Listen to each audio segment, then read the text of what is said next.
new Saturday morning routine will be the surprise walk-in.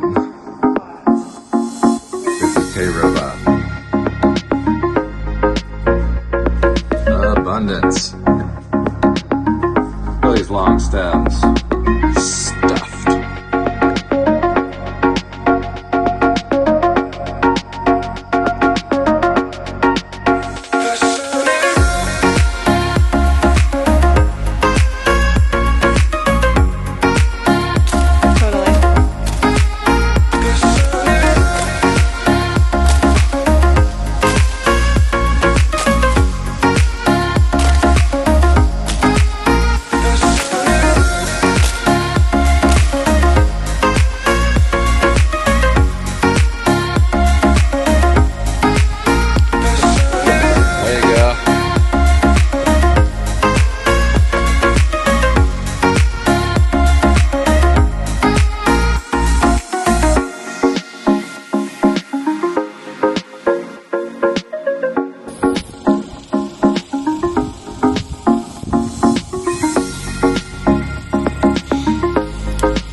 Hi everyone, Alex and Eric at Corumdale Farm. We are a year 2 Oklahoma flower farm selling market bouquets from our roadside stand. And in today's video, we're talking all about sunflowers. We're going to talk about how we have been growing them and what we are trying to do experimentally moving forward so that we can grow thousands and thousands of sunflowers, which with our current method would never be possible.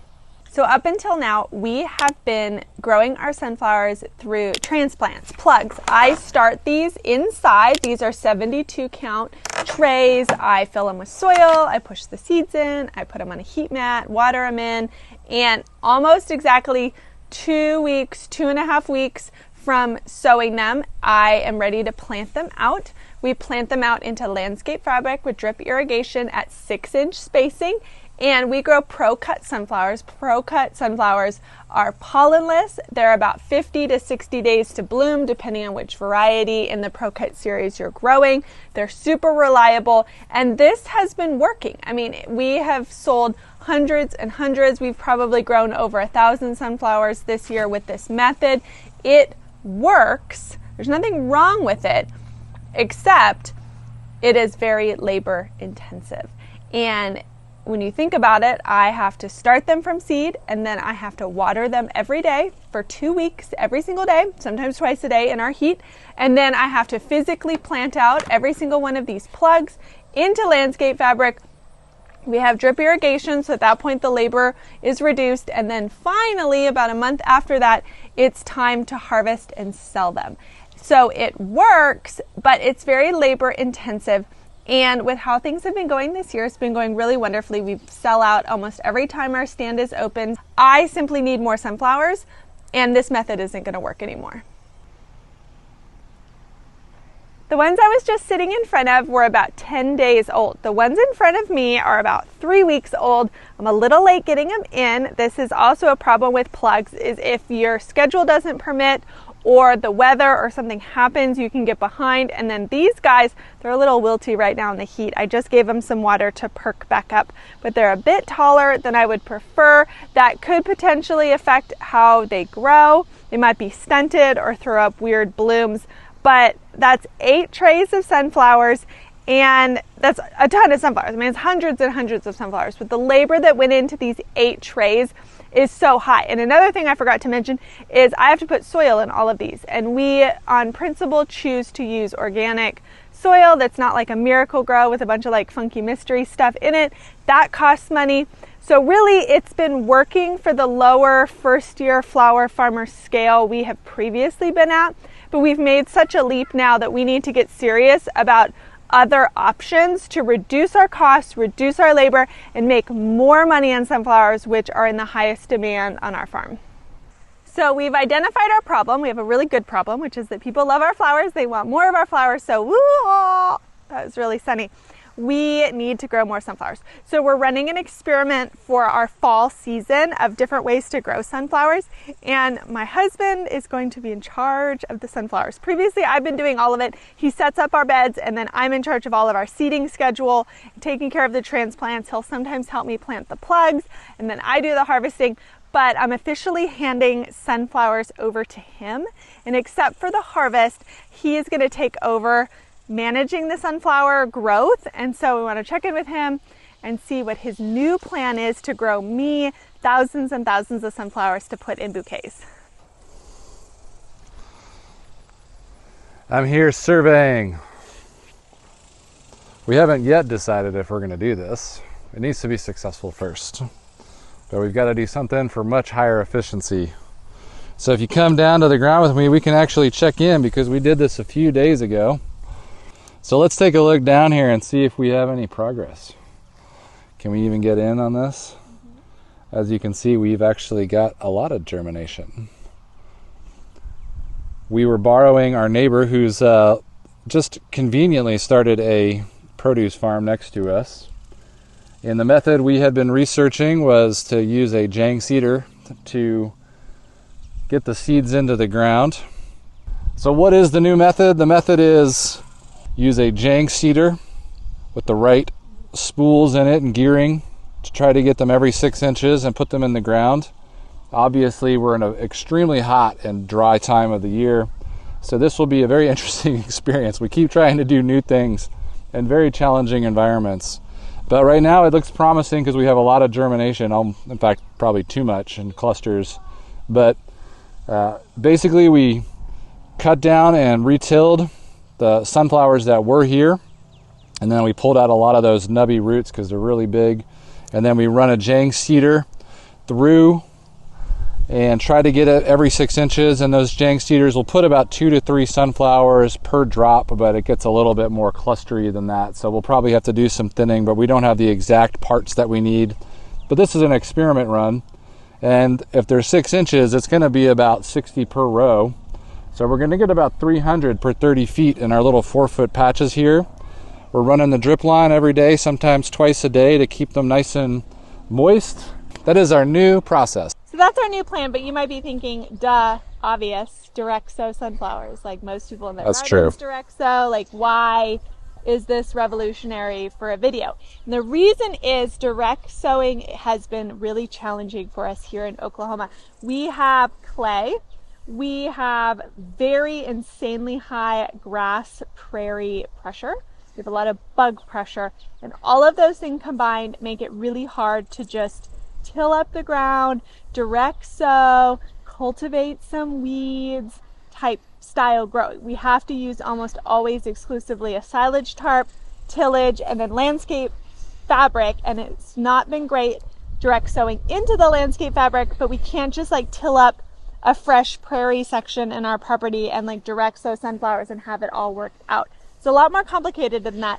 And so that is part of our challenge, is how do we get to the point on our property where we can direct sow sunflowers with good germination, low weed pressure, and actually get to the final product of harvesting in order to be that labor saved that's not the plugs, because we were doing plugs before with all those problems I just listed. So it's not as simple as just like throw seeds in a raised bed and it be easy sunflowers. It's a little harder than that. Well, that was why I said it's not decided. It has to be successful. Well, yeah, we got to germination though, so. Luckily, these fields that are behind us have been covered most of the year with just little 6-inch or little 2-inch holes every 6 inches. So they're fairly sterilized from a lot of grass. But the grass right now, especially the Bermuda grass, is incredibly aggressive with its growth, and it's very heat resilient. So it loves this time of year. Like, I don't need rain, I just need furnace sun. So the other area of this technique that we haven't sorted out yet is that probably for the first couple weeks while the sprouts are growing, you have to also go through and make sure weeds don't get root and choke them out. And you're supposed to use something like a wheel hoe or something in between, but we're trying to sort spacing and how would you actually run a wheel hoe, and there's drip line in there. So we're going to have to probably dial this one in to get a very specific. Sorry, we've got the construction is crazy and people are like swimming through gravel back here when they hit it. But so we may have to adjust exactly how the spacing goes next year. We probably may not be able to put them as close together without something. We may have to think like, okay, we're going to do this a little bit differently.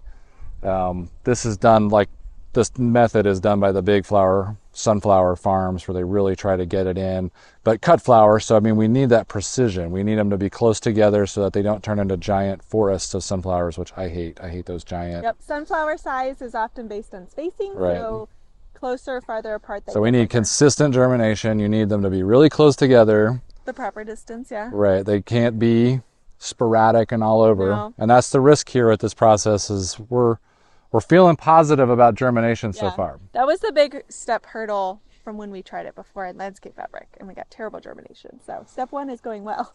Right. And your theory is that when you put them in, when you direct sow into the fabric, it's like a damp, moist environment and all the little roly-poly bugs, and everyone likes to hide under there. Yep. Now it's a little more exposed. Like, oh, delicious snack. Right. Now the bugs don't have hiding holes to go in. They're like, hey, if you're going to be out on the surface, you might have a bird come by. You might have any other critter that wants to eat you. A spider is probably more quick to get on you. So hopefully this will be way more successful. Yes. But we'll do follow-up in probably 2 weeks. So like 50 days. So well, we'll see if they're all if they're as tall as seed starts in 2 weeks, and then we'll be able to feel pretty comfortable in 2 weeks. That's true.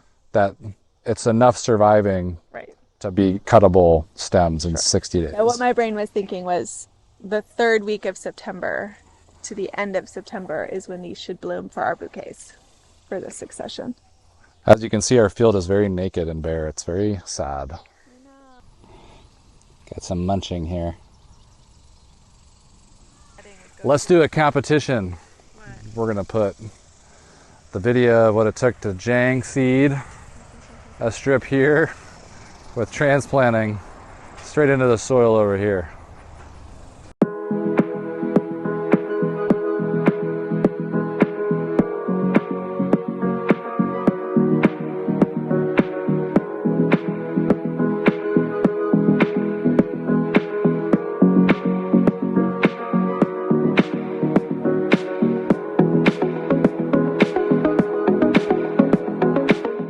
That took so much longer than the cedar, and we didn't even get all the way down the bed. We probably got 2/3 of the way down. That was 4 trays worth that we filled, and we didn't even finish, and it took us like over 20 minutes. And the jang cedar did a whole row in like 3 minutes, not even 3 minutes.